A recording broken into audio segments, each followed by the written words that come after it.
ओम श्री गणेशाय नमः। श्री कनकधारा कथा।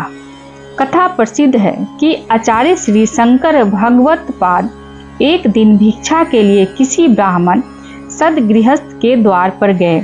वह ब्राह्मण परिवार अत्यंत ही दरिद्र था। आचार्य के रूप में एक सामान्य अतिथि को अपने द्वार पर आया देख भक्तिमती गृहिणी बड़े असमंजस में पड़ गई। कारण उसके पास भिक्षा के रूप में देने के लिए कुछ भी न था। अंत में उसे घर में एक आंवले का फल मिला, जिसे लेकर वह सन्यासी के पास पहुंची और बड़े ही संकोच के साथ उसे उन्हें अर्पण करने लगी। आचार्य को उसकी दुर्वस्था पर तरस आ गया।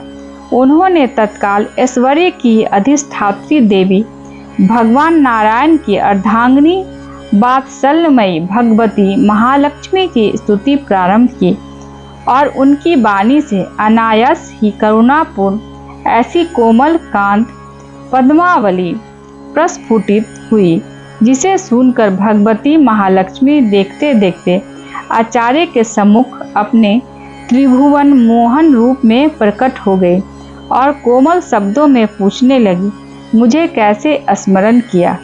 आचार्य ने सारी बात कह सुनाई और जगदम्बा से प्रार्थना की कि वे उस दरिद्र परिवार पर कृपा कटाक्ष की वर्षा करें।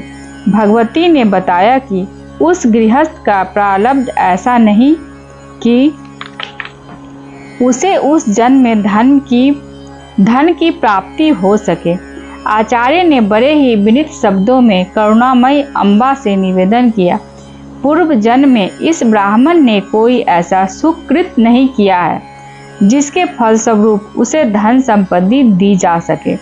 मेरे जैसे भिक्षुक को आंवले का दान देकर इसने जो महान पुण्य राशि अर्जित की है, उसके कारण वह अतुल धन संपत्ति का अधिकारी हो गया है।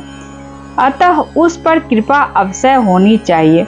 इस युक्ति का भगवती खंडन नहीं कर सकी और उसी समय उस गृहस्थ के आंगन में सोने की वर्षा हुई, जिसके फलस्वरूप उस गृहस्थ का दरिद्र सदा के लिए मिट गया और प्रचुर धन संपत्ति का स्वामी हो गया।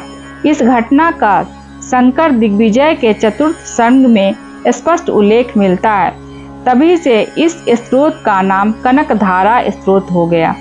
श्री भगवान आढ़ शंकराचार्य विरचित कनकधारा स्रोत का पाठ तीनों काल प्रातः, मध्यम एवं साय में श्रद्धा पूर्वक करने से विपुल धन धान्य की प्राप्ति होती है और दरिद्रता का नाश होता है।